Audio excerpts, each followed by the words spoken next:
Hi, Shadi. Hi, Bob. How you doing? I'm getting by. How are you? Good. It's a pretty hectic time. Just got back from Cairo last night, actually, so I think we'll probably talk about that. Yeah, you're in Doha now, right? At the Yeah, I'm back in Doha, yeah. You're with the Brookings Institution's Doha Center in Qatar. Yes. Yeah, things have been pretty wild in Egypt, I guess. We had this election, and there's apparently going to be a runoff between two people, one of whom is an Islamist associated with the Muslim Brotherhood. Another is a relatively secular candidate, not an Islamist, who's associated with the old regime.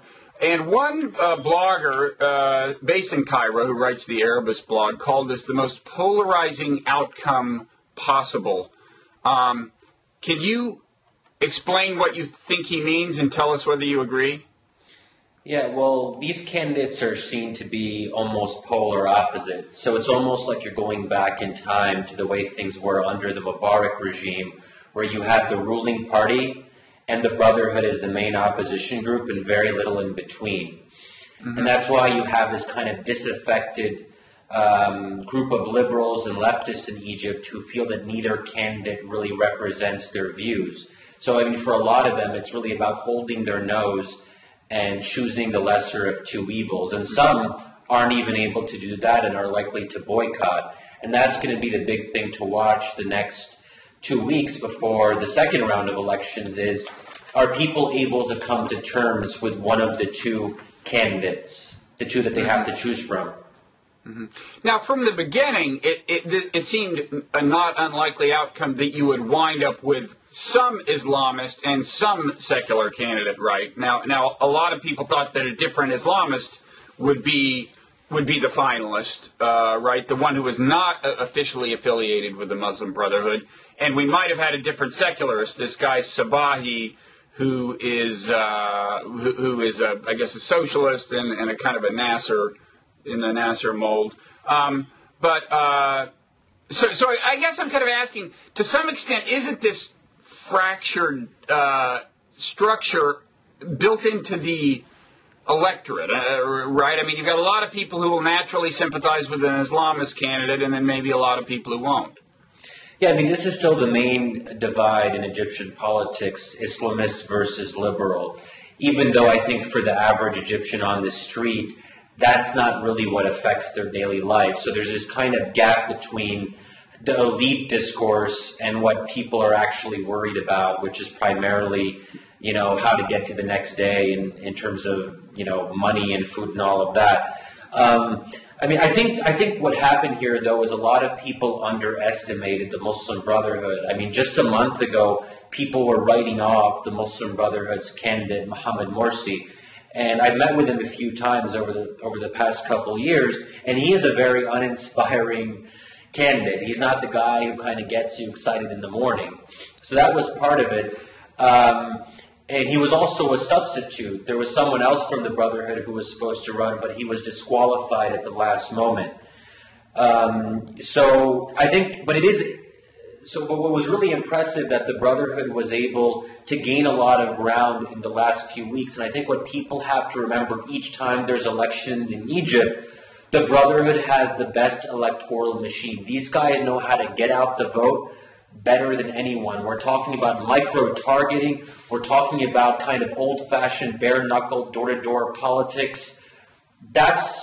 So this wasn't a popularity contest. And if it was, the results may have been different. In the end, organization matters. Mm-hmm. And what is the source of the Muslim Brotherhood's strength as an organizational body? What services has it delivered to people historically that give it such clout?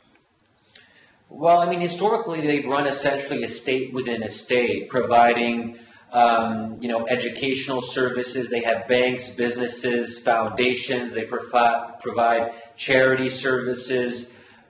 Free health care, daycare clinics, I mean, you name it, they do it. So where the state wasn't able to provide, the Brotherhood would often fill the gaps in particular parts of the country.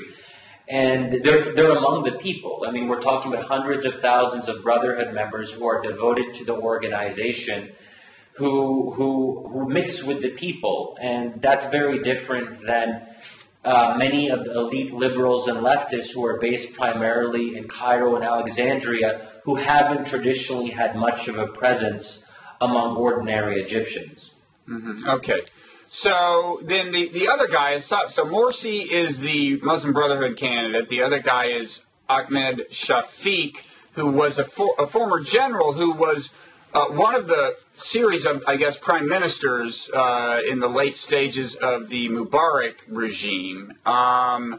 And I gather he's not a super inspiring guy either. Well, he's inspiring if you're a reactionary. I mean, he's the real deal. And it's remarkable to think that this guy was prime minister during the 18 days of Egypt's revolution when people were being killed in the streets. So it's not just, it's not hyperbole to say we're going back in time. It would actually be going back to pre-revolutionary Egypt. That's what's so remarkable about this. So you might actually have an outcome where Egyptians lose 800 of their own to get rid of a regime, and then one of the heads of that regime is elected in the first free and fair election. I mean, that would be a really remarkable outcome, and I'm not sure if there's that exact precedent in recent memory. So that's what we're talking about here. There really is a lot at stake. And when you say he's the real deal, you mean what? He's a genuine reactionary, or he has the power to inspire people?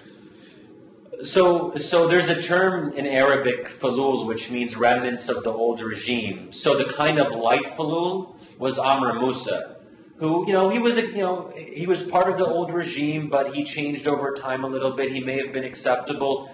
This guy was part and parcel of the old regime to the very last moments, and his public statements are rather frightening. I mean, his spokesman the other day said the revolution has ended, and we're here to save Egypt from the dark forces. And he's talked about neutralizing the Islamist opposition. There's fear that he would dissolve parliament, which he would have the right to do as president. He's talked about going in and clearing Tahrir Square and getting rid of the protesters. He's talked about Mubarak as one of his role models. I mean, you name it, this guy has said it. Mm-hmm. So this is, if he wins, it is the failure of the revolution, in your view. It might only be slight hyperbole to say the revolution will have actually ended at that point. It will be over. Mm-hmm. Now, there's two questions. First of all, is that okay with enough Egyptians for him to win a fair election? If I had to bet, I would say that Morsi will win, although it will be close. I think the big thing to watch now is whether or not liberals, leftists, youth, revolutionaries are able to come together, hold their noses and vote for Morsi because they fear the alternative would be worse. So I think it's just a matter of measuring what you think will be worse for Egypt at this point. And I think right now it's still early, and a lot of liberals and leftists are having these internal debates. And I was just actually 2 nights ago, I was at a house party in the heart of Zamalek, which is kind of the equivalent of the Upper West Side, I suppose, in the U.S. There were only 89 people in the whole Zamalek district who voted for the Muslim Brotherhood. So that's what we're talking about here. And there was this sense of despair, despondency, and, this sense of what are we going to do? How are we going to get past this with these two very offensive candidates? What I'm getting a sense of so far is that the majority of those people are starting to lean towards Morsi because for them, at least with Morsi, the revolution survives in some form. But with Shafik, it would actually end. So I think that's the kind of measurement that people are making right now. But there are others who will not be able to vote for a Muslim Brotherhood candidate no matter what. So the question why is that?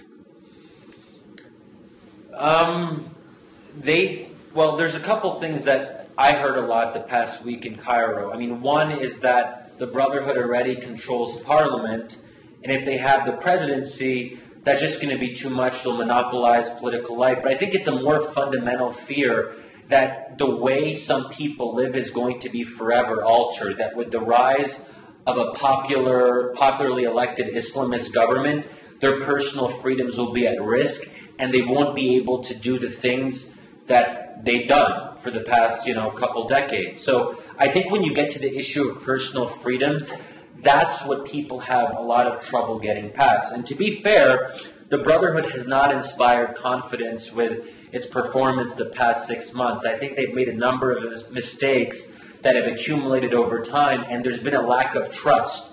And polarization has grown to, I've never seen polarization the way it is now in Cairo. It's always been bad, but it's worse now. So I think what the Brotherhood has to show that it can do now is that can it move back to the center? Because in their so-called primary campaign, they veered sharply to the right because they wanted to get the votes of ultra-conservative Salafis.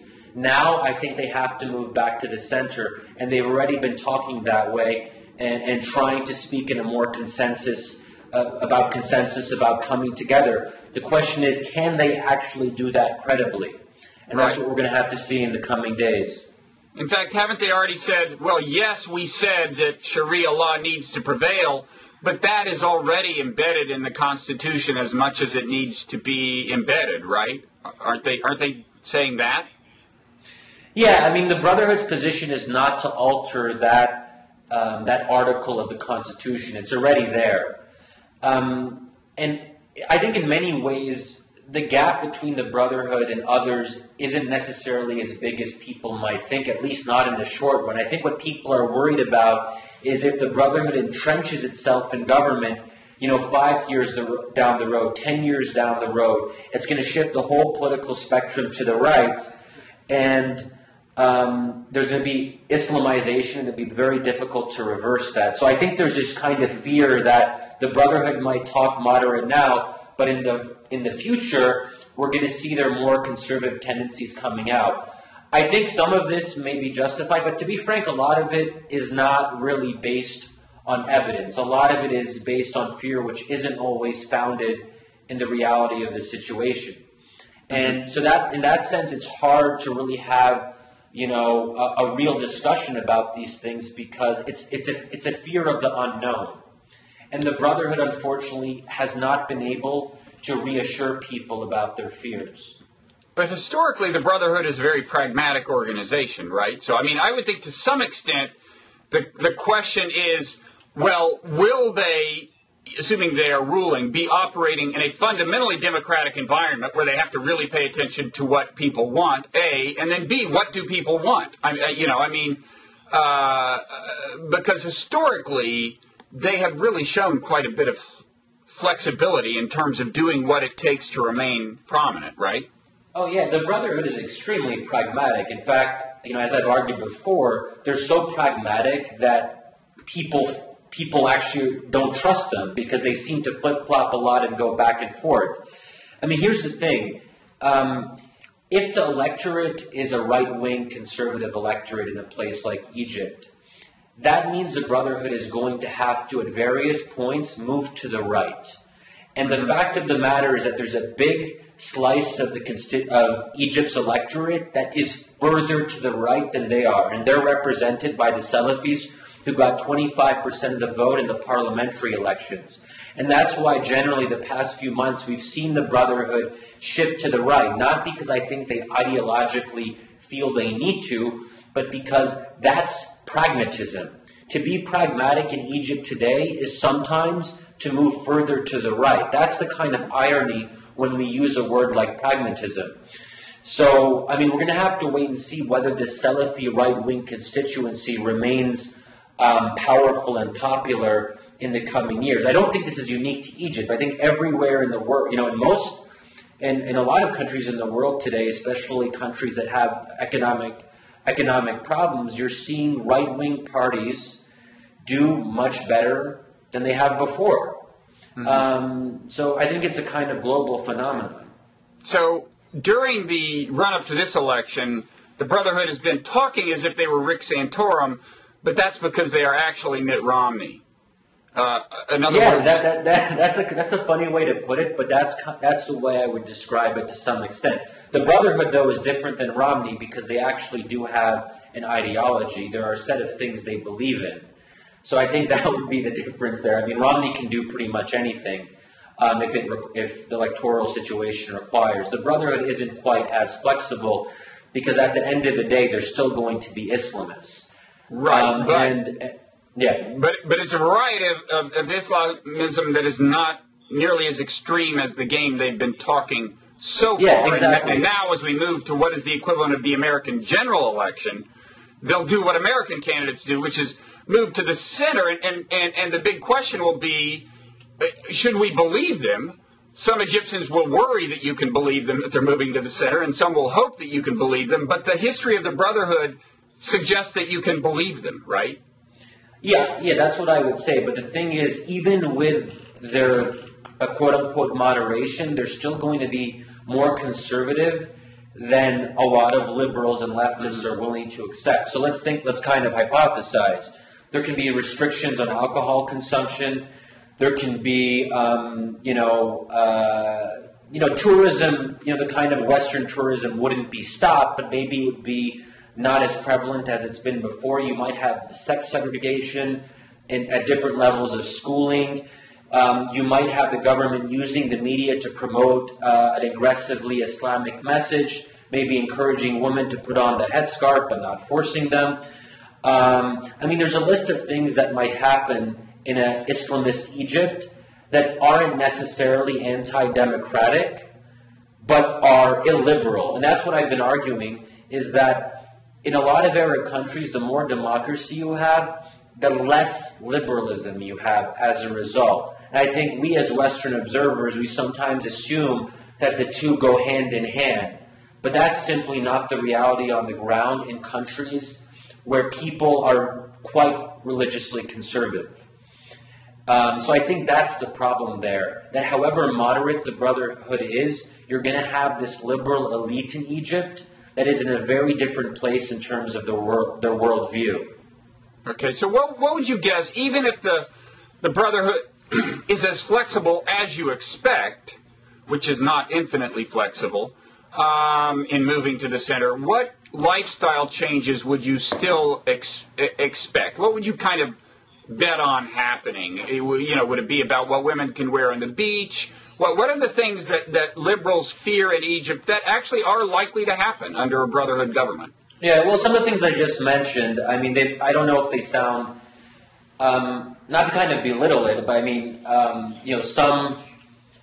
some bars would be closed in different parts of the country. It would be harder to get alcohol licensing, presumably. Things that have to do with personal freedoms on a more kind of substantive level. There might be restrictions on certain kinds of speech that are seen to be derogatory towards religion. There may be more leeway to file lawsuits for offensive speech, for blasphemy, for example. There will be certain women's rights will not move forward, so I don't think it'll necessarily go backwards that much. But if people are looking for legal changes in personal status laws, family law, inheritance, those sorts of things, divorce, it might just be status quo or slightly worse than the status quo. But I think for people who want Egypt to progress in a different direction, that's not going to happen under a Brotherhood government. Again, not so much because the Brotherhood is fundamentally against women's rights, but there isn't necessarily a large constituency in Egypt that supports those types of rights.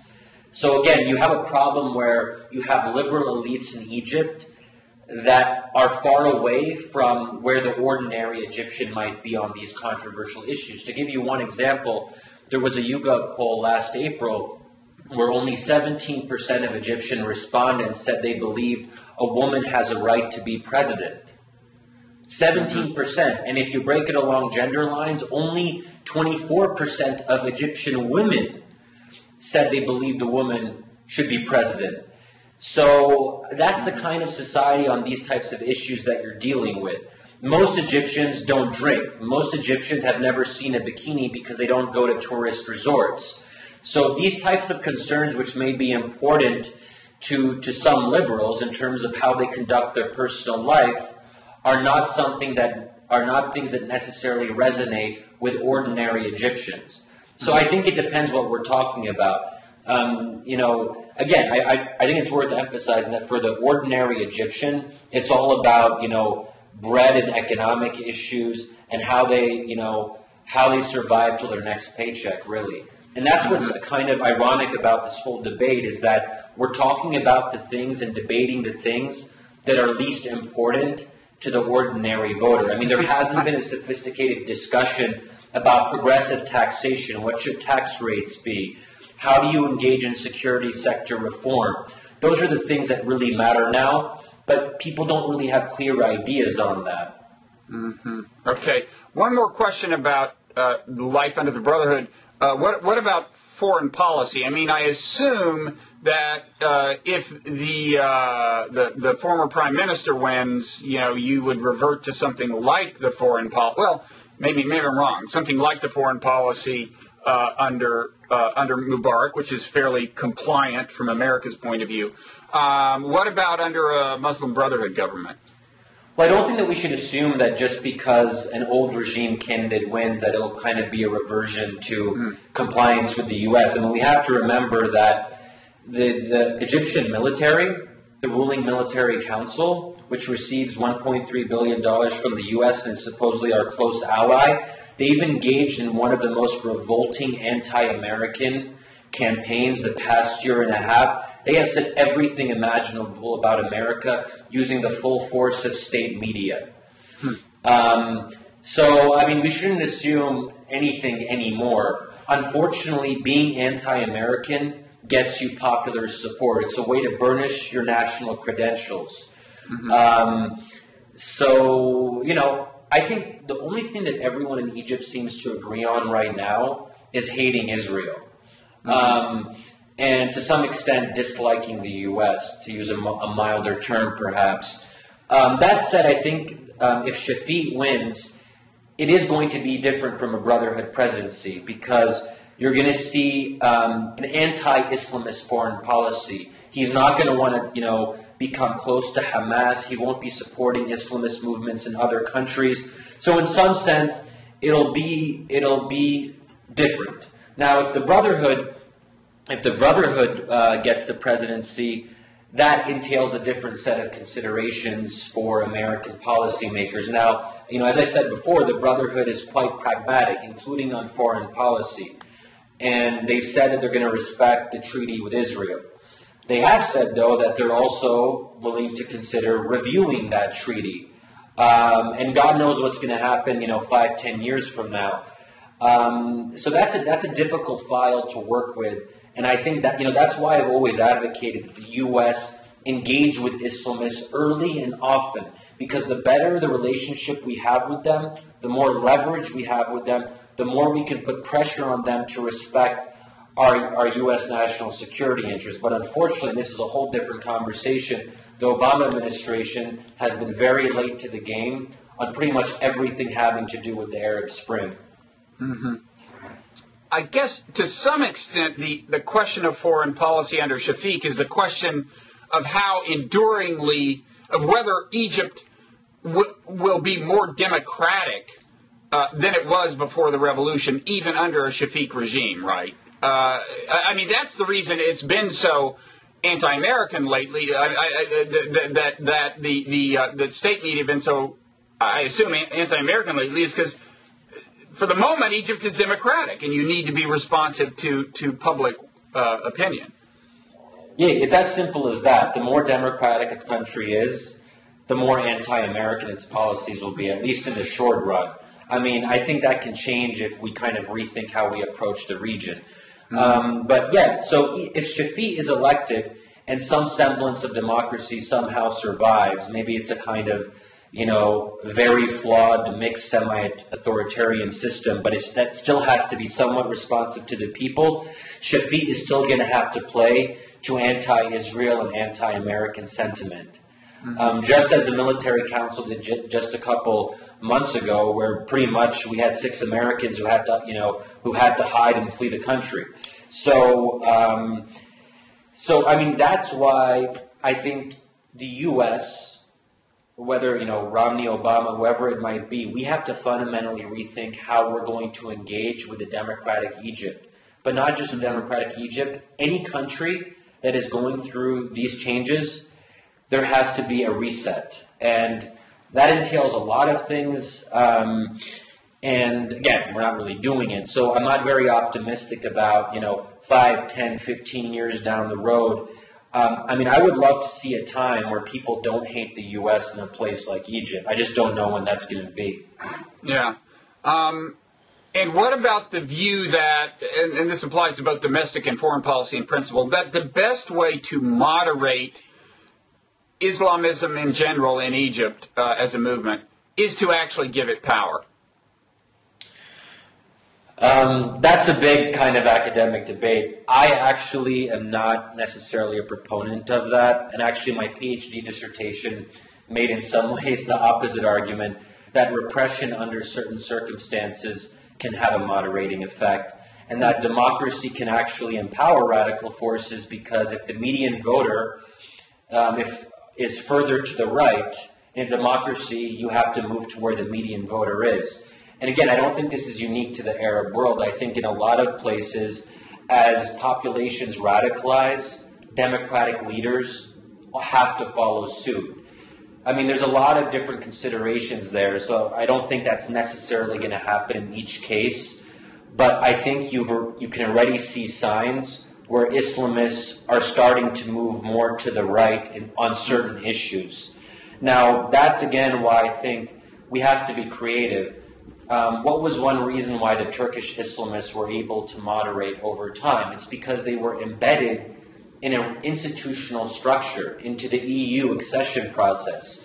Because they wanted to make EU membership, they had to embark on a series of very clearly defined reforms. So I think finding ways to provide incentives for these for these new Islamists who are governing is very important. But that requires a lot of money, a lot of diplomacy, a lot of outreach. It really requires something on the scale of a Marshall Plan. The other way, I think, to moderate Islamists is to make sure you have a strong constitutional structure in place that establishes clear checks and balances, that gives people a way, a way to kind of address fundamental problems in the structure, whether it's amendments and so on. And that's one of the big debates now in Egypt is, for example, what's the balance of power between the presidency and the parliament?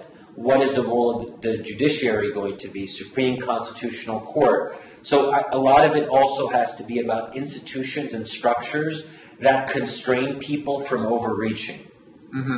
But as for this premise that having power can tend to moderate, I mean, I think as I understood what you just said about kind of your I guess the subject of your dissertation, you were describing how running for, participating in an election exerts a radicalizing effect, right? I mean, that's a separate, and we've seen that. I mean, or encourages movement to the right. I mean, that's a separate question for how you have to behave once you're actually responsible for putting bread on the table, which means, economic exchange with neighbors and so on.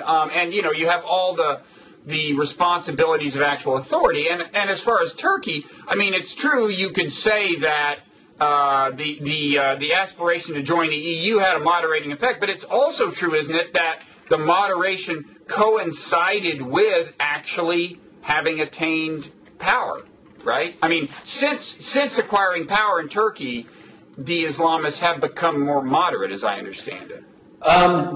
Yes, generally speaking, but there's also a counter-argument that in the last couple of years, the Islamists in Turkey have become more authoritarian. They've rolled back certain freedoms. They've attacked journalists.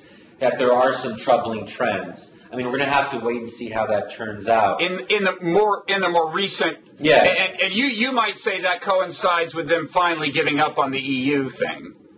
I think there's definitely a linkage there, yes. But I don't think it's necessarily about being Islamist per se. I think some of this is just naturally what people do in power. And that's always the challenge. Do Islamists do what they do because they're Islamist, or do they do what they do because they're people?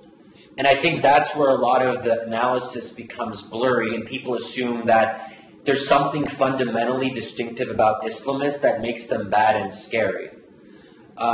So, for example, I heard the criticism a lot this past week in Cairo that, oh, the Brotherhood is power hungry, that's all they care about, they want to dominate everything. And I think to myself, it's normal for political parties to want to control all branches of government. They have parliament. I don't think it's very weird that they would also want the presidency.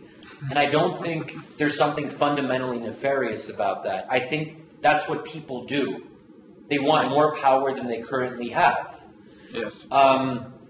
So I find some of these debates to be kind of odd as a kind of American observer, because it seems very normal to me that the Republican Party would want to control all three branches of government, control every single state assembly if they can, try to take control of local councils. I guess the argument, though, is that there should be a different approach in transitional states than states that have already become democracies. So maybe I kind of understand it from that point of view. Okay.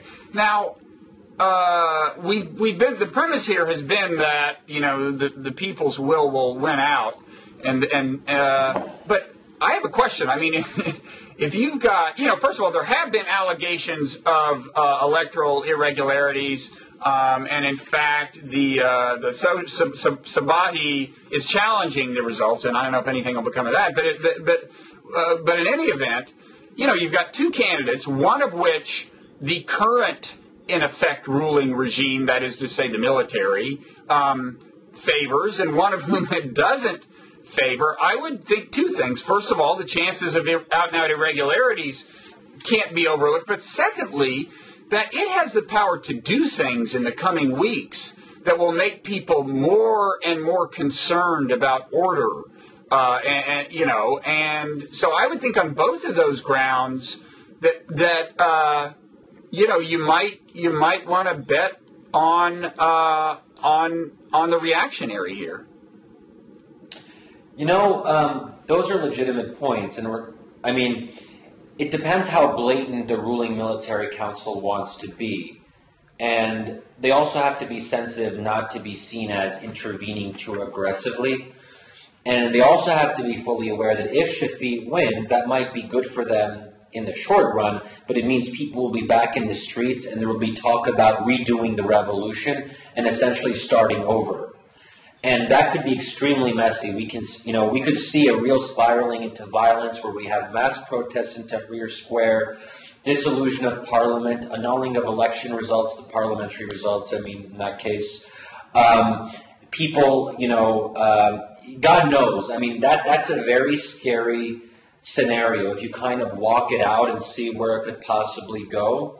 A restoration of the old order. That's what we're talking about here. So I think the military has to be aware of that risk, and presumably it might try to be more careful. But I think you're right. There are more subtle ways for it to get its people out there, to make sure they vote, to put forth its own patronage network. The military is kind of a state within a state as well in Egypt, right? So there's a lot that they can do. Although soldiers are not supposed to vote, right? According to law, aren't military people in Egypt not supposed to vote, or am I wrong?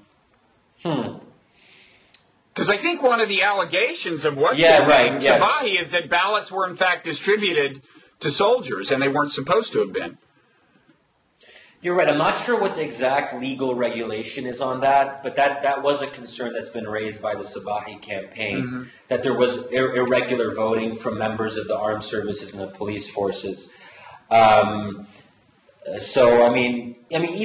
way, there is a risk of irregularity, and that's why the other fear is that if Shafik wins, the Brotherhood is going to be talking about fraud nonstop. They're going to tell their people to go out into the streets. And, as we know in other transitional situations, when there's a fraudulent election, that can be a spur to a kind of revolution or mass movement, as was the case in Iran and the colored revolutions in Ukraine, for example.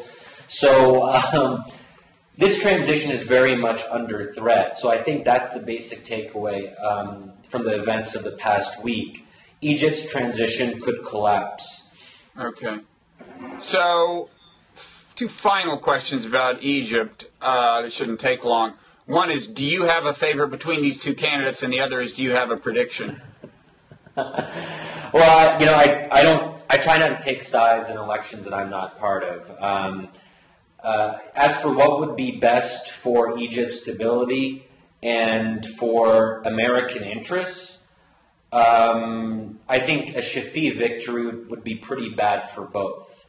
So that's one. He's the old regime guy. Yeah, I mean, there might be some American policymakers who might actually be okay with that. But I think that's a very dangerous direction for Egypt to go in, because what that means is another illegitimate government, people angry, people protesting, violence in the streets, and the real risk of a failing state. Not in a Somalia kind of way, but in a kind of permanent paralysis kind of way. And that could be very scary. Now, what I would actually bet on happening is I still think Morsi is more likely to win, only because I think the message that the Morsi campaign, I think they have a very simple message if they can do it right. They should say, listen, you guys might not like us, you might not like Islamists, you might be pissed off at us, fine. But this is about the revolution, and 800 Egyptians died for the revolution, and they died for the revolution when Ahmed Shafik was the prime minister. Now you want to put him back in power? I think that sort of message, if it's done right, and if people get around it, is going to have resonance. Now, I think Shafik's counter-narrative is also a potentially powerful one. And what he's going to say to the Egyptian people is, look, you had this revolution, but it's nonstop chaos. Things aren't back to normal. What we need is a return to stability and security at any cost if necessary. Those are going to be the two dueling narratives. And we don't know enough about the Egyptian voter to really have a sense of what's going to be more appealing. But what I do think is that most, but certainly not all, liberals and leftists are going to hold their noses and vote for the Brotherhood candidate, because for them, it's about what they died for, their friends, their family, the people who they saw being shot on the street. I think for them, that's going to be the more visceral thing. Okay. Now, we've been going a while. If you want to, I'd be happy to talk a little about Syria. If you've got time, I know you feel strongly about that. You've written about it. Let's talk about it. We may wind up, if we do this and it goes on any length of time, actually dividing these into two separate kind of shows, in which case, thank you for the Egypt part.